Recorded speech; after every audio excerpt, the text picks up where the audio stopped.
Hello students, welcome to class. मैं हूं आपका मैथ्स एजुकेटर कृष्ण चौधरी और आज मैं आपको पढ़ाऊंगा क्लास 9 का चैप्टर फर्स्ट और एक्सरसाइज 1.3। बेटा 1.3 के क्वेश्चन नंबर फर्स्ट और सेकंड मैं अपनी पिछली क्लास में आपको बता चुका हूं और इस क्लास में मैं आपको बताऊंगा क्वेश्चन नंबर थर्ड और उससे आगे वाले सवाल। ठीक है, क्वेश्चन नंबर थर्ड का फर्स्ट पार्ट है 0.6 बार और इसको मुझे दिखाना है P अपॉन Q के रूप में, जहां P और Q मेरे पूर्णांक हैं और Q नॉट इक्वल्स टू 0। ठीक है, यानी कि ये किसकी डेफिनेशन हुई, जहां P और Q के रूप में हमें व्यक्त करना है कोई नंबर और P और Q पूर्णांक हैं और Q नॉट इक्वल्स टू 0। इसे हुई मेरी परिमेय संख्या की परिभाषा। किसकी परिभाषा हुई? परिमेय संख्या की। यानी कि मुझे 0.6 बार को एक परिमेय संख्या के रूप में लिखना है। ठीक है, अंडरस्टैंड। चलिए शुरुआत करते हैं। मान के चलो 0.6 बार जो है हमारा, हम इसको किस रूप में लिख सकते हैं बेटा? 0.6666 एंड सो ऑन। बार का मतलब यही हुआ कि बार बार नंबर 6 की रिपीटेशन हुआ। ठीक है, मैंने ऊपर से बार हटाया। अब मैं क्या बोल देता हूं, माना x equals to 0.6666 and so on. ठीक है, मैंने इस नंबर को x मान लिया है। ठीक है, अब क्या करता हूं मैं, इस नंबर में 10 की मैं मल्टीप्लाई कर देता हूं 10 से दोनों पक्षों में, 10 से दोनों पक्षों में गुणा करने पर। ठीक है भाई, मैं दोनों पक्षों में 10 से गुणा करता हूं तो ये मेरा क्या हो जाएगा बेटा? 10 से मैं x में गुणा करता हूं तो मेरा हो जाएगा 10x, और मैं 10 से इस नंबर में गुणा करता हूं तो मेरा हो जाएगा 6.6666 एंड सो ऑन। ठीक है, यहां तक समझ में आया बेटा? ठीक है, अब मैं इसको नीचे और सोल्व करता हूं। 10x तो ये u का u रहा, ये 6। ये नंबर बताइए, क्या ये नंबर जो है मेरा, ये पॉइंट से इधर वाला नंबर क्या इसके जैसा नहीं दिख रहा है भाई? 0.6666 क्या इसके जैसा नहीं दिख रहा है? ठीक है, तो ये मेरा नंबर क्या हुआ? x। ये मेरा नंबर क्या हुआ? x। ठीक है, अब आगे मैं क्या सोल्व करता हूं, मैं x को इस तरफ ले आता हूं, 10x minus x equals to 6। ठीक है, तो ये क्या हो जाएगा मेरा? 10 में से 1 गया 9, 9x इक्वल्स टू 6। ठीक है, फिर क्या हो जाएगा, ये मैं 9 को इस 6 के नीचे ले जा रहा हूं। ठीक है भाई, x इक्वल्स टू 6 अपॉन 9। ठीक बच्चों, अब इसको आप चाहो तो यहीं पे छोड़ दो। ठीक है, चाहे तो इसको थोड़ा और शॉर्ट फॉर्म में लिख दो। चलिए इसको थोड़ा और शॉर्ट फॉर्म में लिख देता हूं, तो मेरा ये क्या हो जाएगा, मैं 3 से इसको डिवाइड कर दूं, 3 से 2 टाइम्स और 3 से ये 3 टाइम्स, यानी कि x इक्वल्स टू 2 अपॉन 3। और मेरा x मैंने क्या माना था बेटा? x माना था मैंने 0.666 एंड सो ऑन, और ये क्या था? 6 बार। तो मैं इसको ऐसे भी लिख सकता हूं कि 0.6 बार इक्वल्स टू 2/3, जो किस फॉर्म का है मेरा? देखो P अपॉन Q की फॉर्म का हुआ, जो कि P अपॉन Q की फॉर्म का है,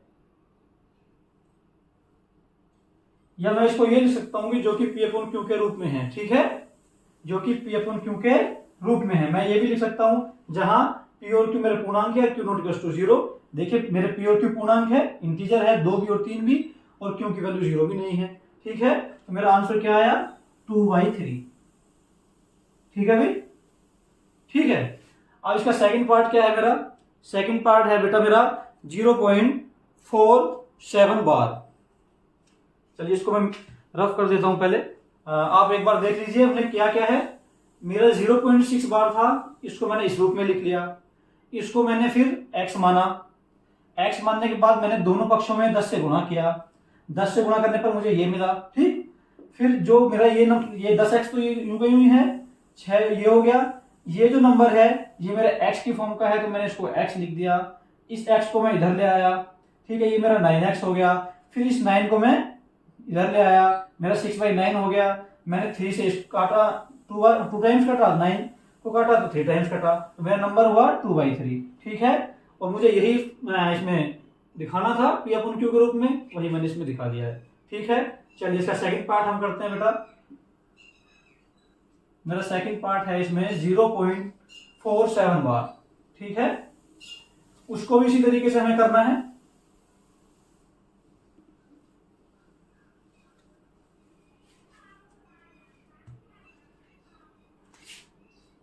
जीरो पॉइंट 47 और ये बार जो लगा हुआ है 7 के ऊपर बार लगा हुआ है, यानी कि मेरा नंबर जो 7 है ये बार बार रिपीट हुआ है यहाँ पे।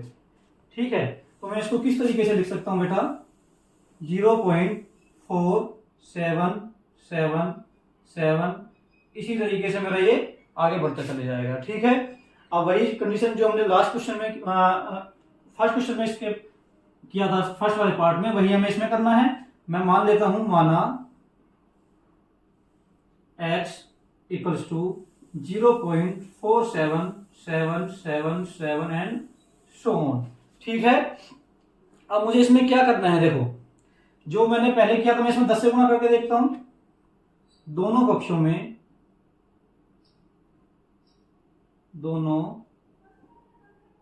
में 10 से गुणा करने पर। ठीक है, दोनों पक्षों में 10 से गुणा करता हूं तो मेरा ये क्या हो जाएगा, 10x इक्वल्स टू ये हो जाएगा 4.7777 एंड सो ऑन, इसी तरीके का मेरा हो जाएगा। ठीक है, इसमें एक चीज और ध्यान देने वाली बात है बेटा, देखिए मुझे ये इस फॉर्म में लाना है, मुझे जो ये नंबर है 77 वाला मुझे ये इस फॉर्म में लेके आना है, क्योंकि भाई मैं तभी तो है एक्स के रूट पाऊंगा और तभी मैं यहाँ पे पी अपन क्यू के रूप में इसको लेकर आ सकता हूँ। तो मैं इसको किस तरीके से मैं लिख सकता हूँ वो मैं देखता हूँ। अब एक बार और इसमें 10 से गुणा करके देखता हूँ एक बार और। ठीक है, क्योंकि मैं इसको नहीं लिख सकता तो मुझे ये करना पड़ेगा, 47 मुझे इधर लेना पड़ेगा, तब मैं कहीं इसको रूप में लिख सकता हूँ। चलिए, दोनों पक्षों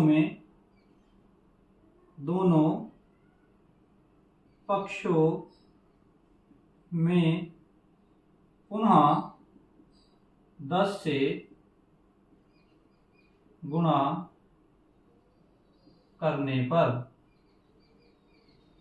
ठीक है भाई, दोनों पक्षों में 10 से गुणा करता हूं, मैं ये यहां भी कर सकता था, अरे क्योंकि मेरे दो नंबर्स हैं, पॉइंट के बाद 2 नंबर्स हैं 1 2, तो मैं 100 से भी गुणा कर सकता था, लेकिन थोड़ा इससे इजी हो जाएगा, समझने में आसानी रहेगी, तो इसको आगे करते हैं। फिर 10 से इसको गुणा करते हैं, ये हो जाएगा 100x equals to 47777 and so on. ठीक है भाई, यहां तक आपको समझ में आया होगा। अब मैं क्या करता हूं, मैं इसको तो इक्वेशन फर्स्ट मान लेता हूं बेटा, इसको इक्वेशन सेकंड मान लेता हूं। अब करता क्या हूं, इक्वेशन जो सेकंड है उसमें से मैं फर्स्ट को माइनस कर देता हूं। समीकरण सेकंड से समीकरण फर्स्ट को घटाने पर।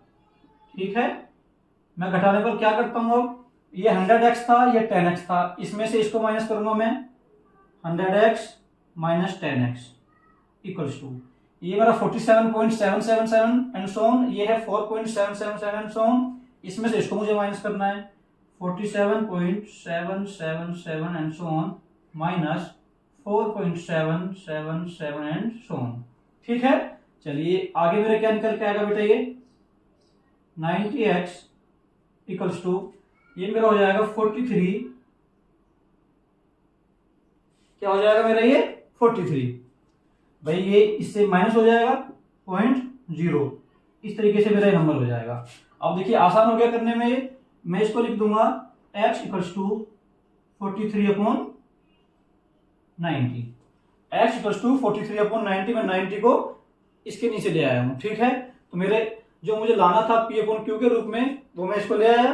ठीक है, तो मेरा इसका आंसर क्या आ जाएगा, 0.47 बार। इस x को मैंने क्या माना था 0.477 और इसको माना था 0.47 बार, तो मैं x ये लिख सकता हूं कि 0.47 बार, क्योंकि मैंने इसको x माना था। ठीक है, तो ये मेरा क्या हो जाएगा बेटा 43/90, मुझे इसको इस रूप में दिखाना था, सो मैंने दिखा दिया और मेरा ये आंसर इसका हो जाएगा।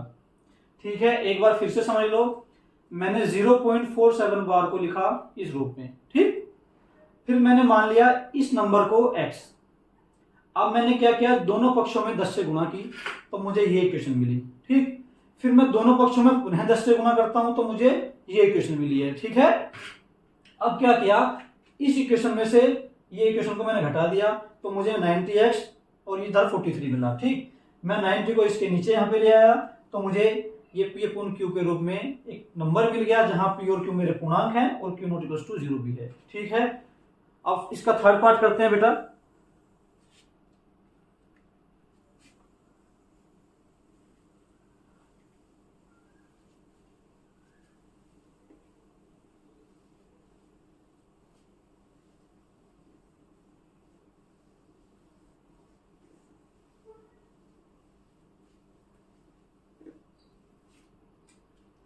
हमारा इसमें थर्ड पार्ट है 0.001 और जो ये बार है ये तीनों नंबरों के ऊपर है, ठीक है। इस 0 के ऊपर भी, इस 0 के भी और 1 के ऊपर भी, राइट। चलिए अब इसको भी सोल्व करते हैं, ठीक है। मैं इसको मान लेता हूं x, ठीक है। क्या मान लेता हूं, नहीं पहले इसको वैसे ही लिख लेते हैं। ये मेरा हो जाएगा 0.001 एंड सो ऑन, ठीक है। ये इस तरीके से मेरा नंबर आ जाएगा। मैं इसको नंबर को x मान लेता हूं, माना x equals to 0.001 and so on, ठीक है। देखिए क्योंकि यहाँ 3 डिजिट के ऊपर बार लगा हुआ है तो मैं यहाँ इसको 2 टर्म्स में न करके एक ही टर्म्स में करूंगा। मैं इसमें 100 की 1000 से मल्टीप्लाई करता हूं, ठीक है, क्योंकि इसमें 1 2 3 डिजिट्स हैं। तो दोनों पक्षों में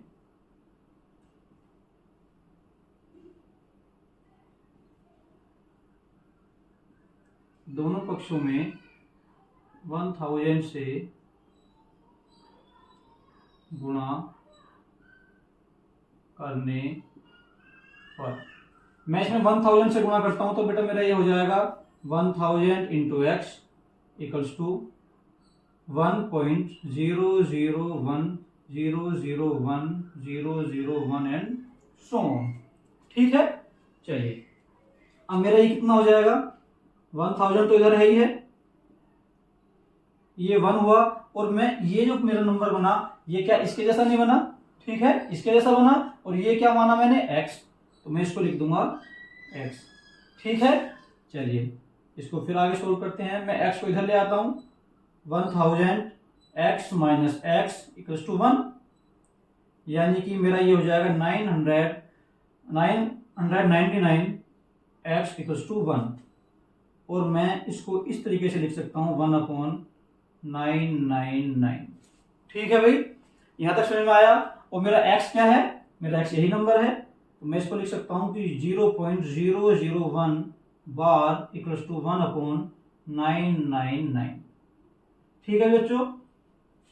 आशा करता हूं ये क्वेश्चन आपको समझ में आया होगा। इसके तीनों पार्ट बहुत सिंपल थे और इस सबका करने का तरीका एक ही है, ठीक है। अब इसका नेक्स्ट क्वेश्चन है क्वेश्चन नंबर 4।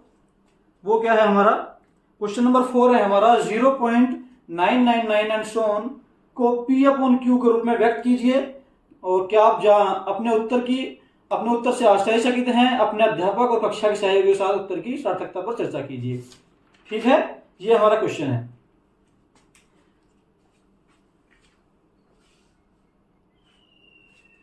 मेरा क्वेश्चन नंबर 4 है 0.999 को P अपॉन Q के रूप में व्यक्त कीजिए। क्या आप अपने क्वेश्चन से आप अपने उत्तर से आश्चर्यचकित हैं, ठीक है। इसको सोल्व करके देखते हैं कि आश्चर्यचकित है या नहीं है, ठीक है।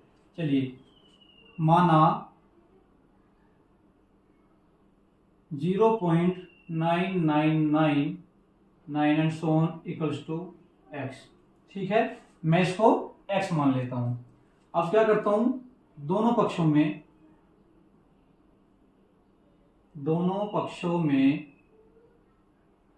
10 से गुणा करता हूं। इधर 10 से गुणा करने पर, दोनों पक्षों में 10 से गुणा करने पर मैं जब गुणा करता हूं तो मुझे क्या मिलता है 9.9999 and so on equals to 10x। ठीक है, 10 से मैंने इसमें गुणा करी तो मुझे ये मिला, और x में 10 से गुणा करी तो 10x हो गया। तो मेरा ये क्या हो जाएगा बेटा 9 प्लस, देखिए ये जो नंबर है ये मेरा इसी फॉर्म का है, और ये क्या है x, 9 plus x equals to 10x, right. तो ये मेरा क्या हो जाएगा 9 इक्वल्स टू, मैं x को इस तरफ ले जाता हूं, 10x minus x implies 9 equals to 9x। ठीक है, मैं इसको ऐसे लिख सकता हूं कि 9x इक्वल्स टू 9। ये मेरा क्या हो जाएगा तो मेरा 9 से 9 कैंसिल हो जाएगा, तो मेरा बचा 1, x इक्वल्स टू 1। और 1 को मैं किस तरीके से लिख सकता हूं, 1/1 के रूप में लिख सकता हूं, और मेरा x क्या था, यही था, ये implies 0.999 and so on equals to 1/1। ये मेरा आंसर हुआ। देखिए जो मेरा ये नंबर था 0.999 एंड सो ऑन, इसको मैंने p/q के रूप में ऐसे लिख सकता हूं। अब एक बात बताइए, ये है तो 99 के रूप में, देखिए ये लगभग 1 के एकदम अप्रोक्स नंबर है, मतलब लगभग 1 के समान नंबर है, क्योंकि कुछ ही पॉइंटों में जाके ये लास्ट एक कुछ भी इसमें ऐड हो जाएगा, वो तुरंत ही मेरा 1 हो जाएगा, इसलिए मैं इसको सिर्फ इस रूप में लिख सकता हूं। ठीक है, तो मेरा ये p/q के रूप में मुझे लिखना पड़ेगा, तो बेटा मुझे इस तरीके से क्वेश्चन सोल्व करना पड़ेगा। ठीक है, अब चलते हैं क्वेश्चन नंबर 5 पर। क्वेश्चन नंबर 5 है मेरा 1/17 के दशमलव प्रसार में अंकों के पुनरावृत्ति खंड में अंकों की अधिकतम संख्या क्या हो सकती है, अपने उत्तर की जांच करने के लिए विभाजन क्रिया कीजिए। ठीक है, इस सवाल में बेटा अंश तो मेरा 1 है और हर मेरा 17 है। ठीक है, अंश 1 और 17 हर है, यानी कि जो मेरा न्यूमिनेटर है वो 1 है और डिनोमिनेटर है वो मेरा 17 है। इसका मुझे क्या करना है, दशमलव प्रसार करना है। अगर देखिए दशमलव प्रसार का मतलब क्या है कि मैं 17 से 1 को डिवाइड करूंगा, जो मेरा भागफल आएगा वही उसका दशमलव प्रसार हो जाएगा। तो इसने पूछा कि दशमलव प्रसार में अंकों के पुनरावृत्ति खंड में, यानी कि अंकों के पुनरावृत्ति खंड, यानी कि जो मैं भागफल आएगा जब मैं इसको डिवाइड करता जाऊंगा, जब मेरा ये 1 शेषफल में 1 कब आएगा, कितने अंकों के बाद मेरा शेषफल में 1 दोबारा से आ जाएगा, फिर से मेरी वही पुनरावृत्ति प्रक्रिया पुनरावृत्ति खंड शुरू हो जाएगा।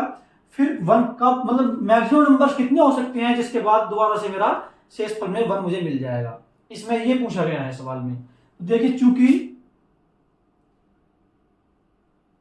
हर 17 है, चूंकि हर 17 है, ये क्या इंप्लाइज करता है, इंप्लाइज 1 से 16 तक की कोई भी संख्या, की कोई भी संख्या 1 से 16 तक की कोई भी संख्या शेषफल के रूप में, शेषफल के रूप में हो सकती है। ठीक है, कोई भी संख्या मेरी शेषफल के रूप में हो सकती है, यानी कि 1 से 16 तक, यानी कुल मिला के मेरी मैक्सिमम कितनी नंबर हो सकते हैं, 16। तो मेरा जो पूछा गया है कि अधिकतम संख्या कितनी हो सकती है, तो बेटा मेरी अधिकतम संख्या जो है वो 16 हो सकती है। ठीक है, अधिकतम संख्या इक्वल्स टू 16। ठीक है, ये मेरा इसका आंसर हो गया। इसमें इसने आगे कहा कि अपने उत्तर की जांच करने के लिए विभाजन क्रिया कीजिए। भाई मैं कैसे मान लूं कि ये 16 ही है। ठीक है, हमें अपने उत्तर की जांच करनी पड़ेगी। तो जांच करने के लिए मैं क्या करता हूं, 17 से 1 को डिवाइड करता हूं। चलिए डिवाइड करके मैं चेक कर लेता हूं कि 16 ही आते हैं, इससे कम या ज्यादा तो नहीं है। चलिए 1 डिवाइड होगा नहीं, तो मैं पॉइंट लगा के यहां पर 0 बढ़ा लेता हूं, तब भी मेरी बात नहीं बनेगी। मैं फिर 0 लगा लेता हूं और यहां पर 0 ले लेता हूं।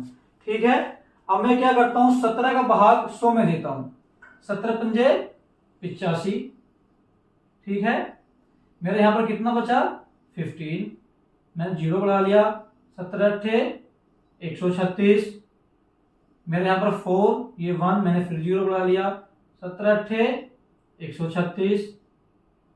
मेरा ये 4 और मेरा ये 0 मैं लिखता नहीं, चलो आगे मैं इसके 0 लिख लेता हूं। 17 दूने 34, मेरे यहाँ पर कितना बचा 6, फिर मैं इसको 0 बुला लेता हूँ।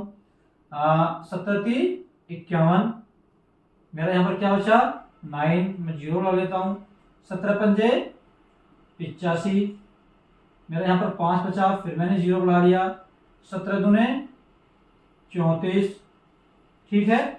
मैं इसको इधर कर लेता हूँ थोड़ा सा, क्योंकि नीचे आएगा नहीं। तो 0 में से ये 10 हुआ, 10 में से 4 गया 6, और यहाँ 4 बचा, 4 में से 3 गया 1, मैंने फिर 0 बुला लिया। ये हो जाएगा 17 8 नहीं 9 बार चला जाएगा ये तो। 17 × 153, ठीक है। मेरा यहाँ पे क्या बचेगा ये 7, फिर मैं 0 बुला लेता हूँ। 17 चौका 68, फिर मैं 2 बचा है, मैं 0 बुला लिया। 17 एकम 17, 3 0, 17 एकम 17, यहाँ पर कितना बचा मेरा 3 और 1, मेरा आ जाएगा 17 सत्ते 119, यहाँ पर क्या बचा 1 1 0, 17 छिक्का 102, ठीक है। मैं इसको आगे फिर यहाँ पे ले लेता हूँ 8, भाई 10 में से 2 गया 8, 0, 17 पंजे 50, सब 5 बार नहीं सॉरी 4 बार जाएगा। 17 चौका 68, ये 2 बचा, ये 1 0, 17 सत्ते 119, फिर मेरा यहाँ पर क्या बचा 1। देखिए मेरा शेषफल क्या आया 1, मैं 1 से इसको लेके चला था, शेषफल यहाँ पर 1 आ गया है। मुझे कब रोक देना था, जब मेरा शेषफल 1 आ जाएगा, क्योंकि 1 आने के बाद फिर से वही पुनरावृत्ति खंड शुरू हो जाएगा। क्योंकि ये 1 है, ये 0 लगाऊंगा इसके आगे, फिर से डिवाइड नहीं होगा, फिर मैं 0 लगाऊंगा, 0 बढ़ा के इधर, तब से मेरी फिर से यही प्रक्रिया शुरू हो जाएगी बेटा, ठीक है। फिर से मेरी यही प्रक्रिया शुरू हो जाएगी, और इसी तरीके से ये आगे होता रहेगा, यानी कि ये भी इस तरीके से आगे होता रहेगा। तब ये कितने मेरे नंबर्स बनते हैं वो मुझे काउंट करने हैं, वही मुझे अपने उत्तर की जांच करने के लिए कहा गया था। देखिए 1 2 3 4 5 6 7 8 9 10 11 12 13 14 15 16, देखिए 16 नंबर के बाद फिर से मेरा जो है पुनरावृत्ति खंड में अंकों की अधिकतम जो संख्या थी वो दोबारा से, मतलब जो पुनरावृत्ति खंड है वो दोबारा से शुरू हो जाएगा। तो मेरी मैक्सिमम नंबर क्या हो सकता है बेटा, मैक्सिमम नंबर मेरा कितना हो सकता है, यही मैक्सिमम नंबर मेरा 16 हो सकता है। मैंने अपने उत्तर की जांच भी विभाजन क्रिया से कर दी है, ठीक है। आशा करता हूं कि आपको ये क्वेश्चन समझ में आए होंगे बेटा। अगर ये क्वेश्चन समझ में आए हैं तो इसी तरह की आगे की वीडियो देखते रहिए, ठीक है। इसी तरीके से हम आगे पढ़ते रहेंगे, और अगर ये वीडियो अच्छी लगी तो अपने दोस्तों में भी शेयर करें और चैनल को सब्सक्राइब करें, ठीक है। तब तक के लिए धन्यवाद।